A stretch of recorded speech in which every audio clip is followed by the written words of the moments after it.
When it comes to game design, there's this tendency to always scale higher, with bigger numbers, massive stats, and so on and so forth. But for today, we're going to be discussing tabletop methodology and how plenty of designers are keeping things small and the pros and cons that go with it.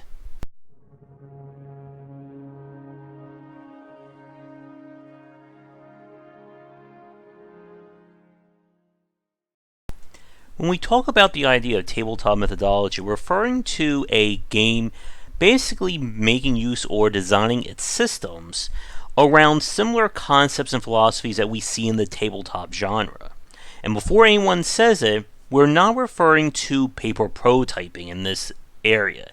You'll know what that term is. Paper prototyping is the act of play testing a mechanic or system using a tabletop analog, whether it's dice, cards, a board, whatever. But as we said at the beginning, many developers have certainly made use of high numbers or increasingly higher numbers in terms of scale as a popular form of progression. You can have 16,432 points of health, 5,624 armor, and your weapon does 15,246 damage per second. And none of that actually means anything if we just leave it at that. And the problem when it comes to the ever-increasing scale numbers is that they tend to reach that point where it becomes meaningless. If I'm doing 30 billion points of damage, is that any different than me doing 20 billion points of damage at that regard? And we see this a lot in RPG focus or RPG progression, that it just gets to that point where you're just repeating the same thing, and only the fancier numbers keep going up and up. So one of the elements that we've seen many developers embrace over this past decade is trying to focus more on the same philosophies that go into tabletop design. And what that usually means is keeping with very small numbers and being heavily abstracted around hard rules. And we'll be coming back to what that means in a few minutes. But when we talk about tabletop games, they will always work with very small numbers. It's very rare to see a tabletop game get into the double digits, and almost never do we see triple digits in terms of values. This is because from a tabletop standpoint, you want to make sure that everyone can understand what's going on, and we don't need to bring out calculators, abacuses, and have a degree in, economics to figure out what's happening. Another good advantage when it comes to tabletop design, again, with using small numbers, is that it allows players to easily grasp the importance of these values. And what I just said may sound very similar to deck building and CCG design, and that is no coincidence. Anyone who's played a deck building based game or with CCGs know just how important one value can be to any card. Whether a card is 2 costs or 3 costs, 5 damage and 4 health, or 4 damage and 5 health, and you get the picture. With Dicey Dungeons up there in the corner, this is another example of a game that makes use of very small numbers. In fact, it only goes up to 6 on your 6-sided dice. And with these kinds of designs, you can really grasp very easily how much these numbers matter. A really great example of this is with XCOM, and we'll be talking more about XCOM later on in this video. But in Enemy Unknown by Firaxis, what developers did for the 4 difficulty levels of easy, normal, hard, and you must hate yourself for playing at this level, is that the enemy's health goes up by 1 starting at the normal difficulty. So a normal Asectoid has 3 health, hard they have 4, and then on the highest difficulty they have 5. And you may think that doesn't sound all that important, but here's the trick. Your starting weapon will always do between 3 and 5 points of damage. So when you're playing on normal, as long as you hit the enemy, you are guaranteed to kill them. On hard, less chance, and on the hardest difficulty, even less than that. And what that means is you have to adjust your strategies and planning accordingly. You can't rely, or you can't hope that a miracle hit's going to kill an enemy if it leaves them with 1 point of health. As we all know, an enemy with 1 point of health is just as dangerous as one that has 1,000. Unless we're talking about something like King's Bounty, but that's another topic entirely. And when we have this kind of design, it can lead to some very interesting discussions and thought processes when it comes to the actual strategy of these games. And again, many people who've played deck building style games can spend hours trying to design their perfect deck. Now, with that said, as we were saying a few minutes ago, the other aspect of a tabletop mentality is the idea of hard rules. What we mean by that is that typically when we look at tabletop style design, there is very little to no leeway in how something occurs. If I play a card that says it will do 5 points of damage, it's going to do 5 points of damage. I don't care, any dice rolls, the sign or the phases of the moon, how you're feeling, whatever. Now, if my opponent has a card that says block all damage, then those two hard rules will conflict with each other, and the more important one will take over, in this case, the one that negates all damage. And a major part about tabletop design is, again, figuring out how all these connections and dynamics between the various rules will come into play. Now, on the abstracted standpoint, again, with tabletop design, the player's skill does not matter as much as the abstraction at play. In XCOM by Firaxis, you are only able to do elements or have strategies based on your units themselves. Do you want to free aim or throw a grenade? Well, you can't do that unless your character has a grenade or has a specific perk. And it becomes a case of you trying or being forced to think inside the box in that regard. And that's a major point when we talk about the cons of tabletop design. And we're going to do our quick Patreon supporter and sponsor shout break now. And when we come back, we're going to talk about how the tabletop design can limit you in a wrong way when it comes to gameplay and emergent game design. And now for a quick thank you to our current Game Wisdom sponsors and Patreon supporters. And if you'd like to continue the discussion on game design, be sure to check out our Discord channel, linked down below. Tabletop Methodology does a lot to simplify and streamline both the learning curve for new players, as well as just the overall complexity and options you have to think about when designing your game. But it doesn't come without some issues. Like we said in the last part, tabletop design is built heavily on abstraction and hard rules for how things will work. And what that means is, from a player standpoint, you are very limited in what you are able to do in these games. And in many cases, it can feel like you are fighting the design of the game rather than the individual enemies or what's going on. XCOM by Firaxis, again, is both a good and bad example of this regard. This is a game that is built heavily on RNG, and there are many cases where you will lose even if you do the right action, if the RNG decides to mess with you. Not only that, but your actual tactical options each turn are very much dictated or locked by the design. For instance, I can't shoot and then move in a turn. I can only move and shoot. And while they did add in that option for a specific class, again, that is one of the key points about this kind of gameplay. That because of how heavily abstracted the game is, it really renders what you're able to do down to what the game is kind of forcing you to. Again, like a tabletop game.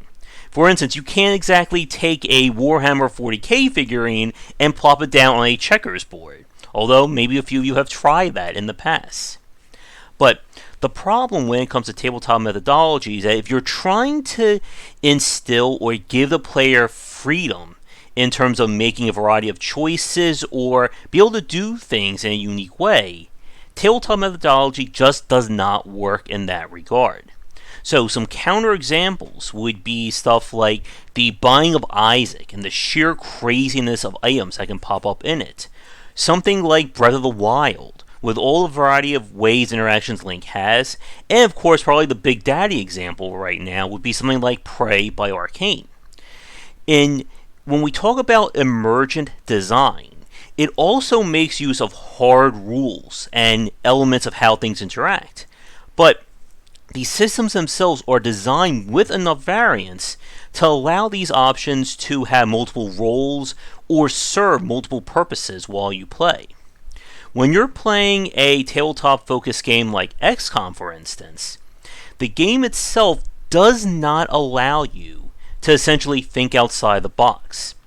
If I want to, let's say, leap up to an area and try a crazy strategy, unless that is an actual skill that was implemented by a developer, I can't do that.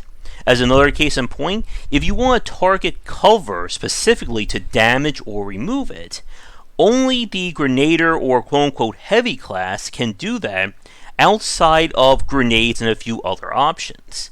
And I could go on like a 30-40 minute rant about XCOM, and I'm debating with myself about making a larger video talking about it entirely, so I don't want to do too much of that here.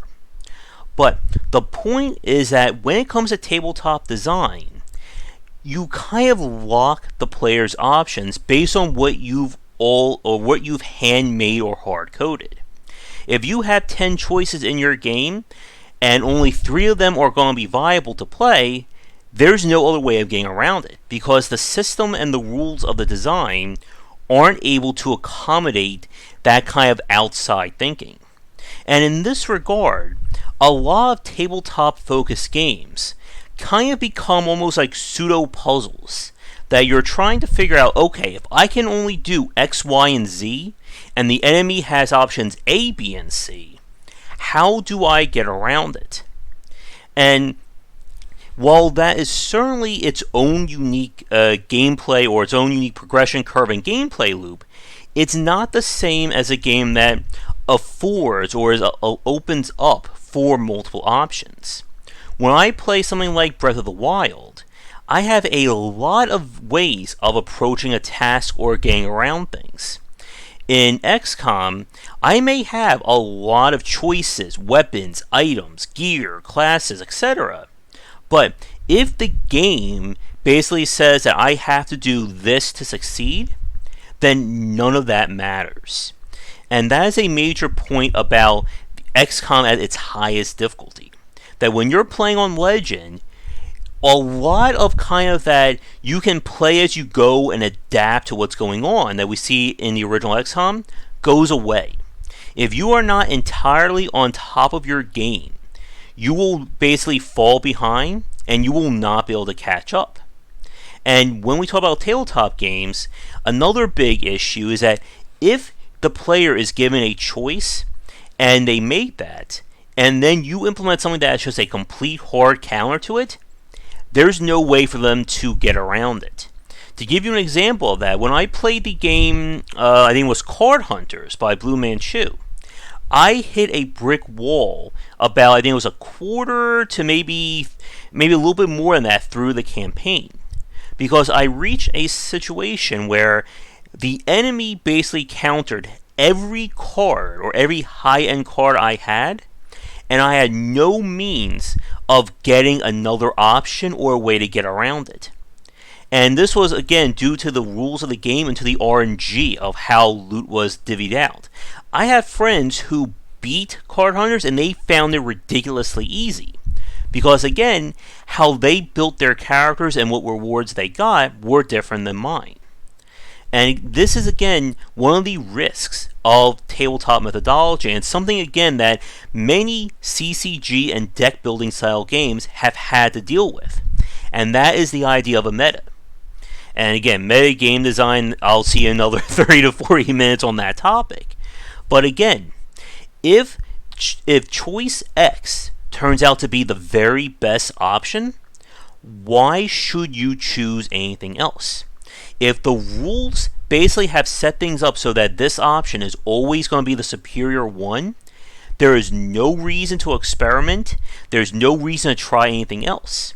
And in many cases, if you try to experiment when there is a set meta, you will be punished by it due to, again, how those rules work. If we're playing a CCG that's built on elements, and fire is the current popular meta, then it makes no sense to, let's say, take a grass or earth type that may be weak to it, because even if you build the very best version of that, you will still be punished due to how the rules and the advantage system works. And Again, there's a lot that I want to unpack with XCOM and XCOM 2, but I want to say that for this video if I ever get the time to record it. But to begin to wrap things up, my question for those of you watching this: do you prefer games that are built on tabletop methodology? Or do you like games that leave their systems and rules more open, usually involving scale, and again, even in some cases, that emergent gameplay? And there's nothing, again, inherently wrong with either methodology. And tabletop design can be a very effective way to build kind of like a small scale or test or do something experimental with your game. But if you're trying to build something that is going to allow for a lot more variance or opening things up so that the player can do multiple things, then locking things down with a tabletop focus may not necessarily work.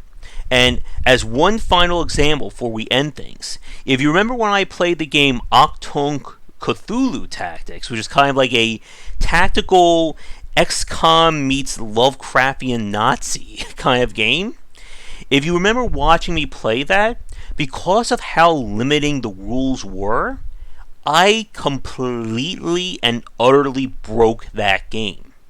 And I mean, I did that completely. Like, by the time I was finishing it up, there was no challenge anymore. Because I figured out the systems, I figured out how they all work together, and I just demolished things. And that, again, is another issue when it comes to this kind of design. But with that said, thank you so much for watching today's video. Be sure again to check out the Discord and Patreon link down below, and come back for daily discussions on game design here and on game wisdom, where we examine the art and science of games. Until our next piece, have a good day.